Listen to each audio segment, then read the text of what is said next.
Meanwhile, in the wake of China's disapproval of Trump's threat of military action in Nigeria as part of, efforts to protect Christians from persecution, a 2023 report by British newspaper The Times alleged that Chinese nationals in Nigeria's mining sector are funding terrorist groups to secure access to the country's mineral reserves. The exclusive investigation, which has resurfaced online, suggests that through bribes and illegal transactions, Beijing could be indirectly funding terror in Nigeria. Well, according to research from SBM Intelligence, a Lagos-based analytical group, Chinese companies operating in conflict zones have been striking security deals with insurgents. The report revealed videos of militant leaders boasting that Chinese workers must pay them rent to operate in their territories, particularly in Zamfara and other northwestern states. Some Chinese nationals working informally as miners serve as runners for militant groups and control gold mining operations across remote areas. The report noted that Chinese contractors often smuggle minerals out illegally, with several arrests recorded, including 27 miners in Osun State in 2020 and a Chinese citizen jailed for 5 years in October for processing 25 tons of lithium-containing minerals. Well, this investigative report adds another complex international dimension to Nigeria's security crisis. The report highlights the menace of resource exploitation, raising questions about which foreign actors are truly destabilizing Nigeria and why. Senator Adam Soshomole also accused China of stealing Nigeria's resources and arming bandits and terrorist groups to protect their illegal mining sites. The former Edo State governor made the allegations in January this year. Let's take a look. This illegal mining, they use choppers. They procure arms exactly the same way as our military were doing in the South. They give them arms.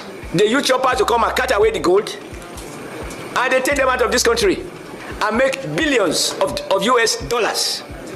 And the federal government is not doing what it should be doing. I took this letter to the former president when I was national chairman of APC, and I said, call the general to give you more brief. In fact, what is happening, or what subsequently happened in that part of the country, was exactly what the general told me was going to happen. Because these guys have been weaponized by the illegal big men who deploy them, secure territories, and the weapon is meant to protect the Chinese and other foreigners who they actually employ to carry out the mining. And on occasion, they use the same weapon to carry out banditry, kidnapping, and all of the terrible things that are going on.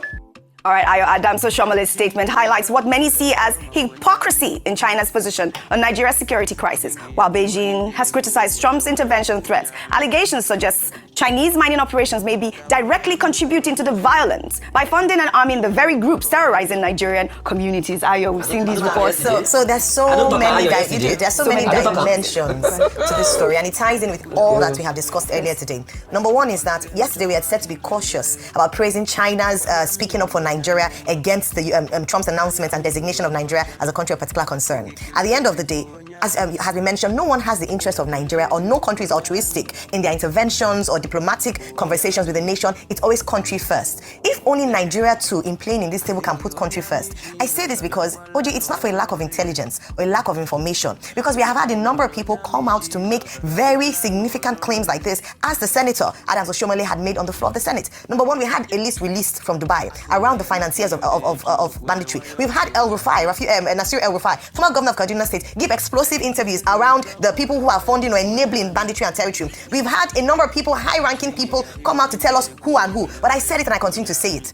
It is a will to deal with these people. Yes. And so while we're congratulating the DSS for what they've done, when I was looking, I was like, oh, these are the small fries. Deal with the big fries, the ones that are actually behind it, the ones that are funding it. We love it, so that they're coming to come and say the people that are doing the legwork. But let us go after the ones that are enabling it, because if you deal with these ones, as long as the enablers are still there, we will have an uproot of others who are willing to do the legwork, as long as money is there. Finally, at the end of this note, the former CDS has said that every time they apprehended terrorists, they found foreign currencies with them. Who are the people funding them? Exactly. There's foreign intervention or interference. Why are we not talking about that? So let's celebrate all these things, but we know the real issues. Until we tackle the real issues and have the political will to cut off the head of the big wigs, we're not going anywhere. So let us be very honest about this. We don't have leaders that think of the interests of Nigeria. Pure and simple. The Chinese have the interest of their own pockets. They do. They cannot at this point. When you see reports Nigeria to our nation without complicity by people on ground. That's just it. We don't have leaders that love our country. When you see reports like this is what it is. It's evident that these are the issues. But at the end of the day, we must tackle insecurity. We must tackle the people that are killing Nigerians. Before we take our mouth story, let me take this one. Meanwhile, former Niger Delta militant leader Asari Dokubo has issued a stark warning to Trump against any military intervention in Nigeria. Well, in a viral Facebook video, Dokubo delivered a defiant message warning that if the US comes to Nigeria, they will all die, adding that Nigeria will become their graveyard. Let's take a look. Then come. Let Trump come with his America, and with you people, you all die. This lunatic. He wants to annex Canada. He wants Iceland. He wants to kill the president of Venezuela. He wants to kill the supreme leader of Iran. He wants to finish up Yemen. This sick lunatic. And that's why when they talk about America is a sick country. A country of mad people. Insane people. And that's why they can elect a mad, insane idiot. A lunatic. Let them come down. Maybe they'll fly in the air. They will come down. When they come down, whether they will live here. All right, Asari Dokubo, he has a militia. Asari. He's threatening the most powerful man in the world with his and he has not been able to stop his foot on militants. insecurity. Yes. And he's catching trips. Yes. We think it's a joking matter. It's not a joke. It's comedy. Yes. You know my reaction to what Tell he us. said? 70-year-old man. Who is that? He's 70? Is he 70? Is Asari 70?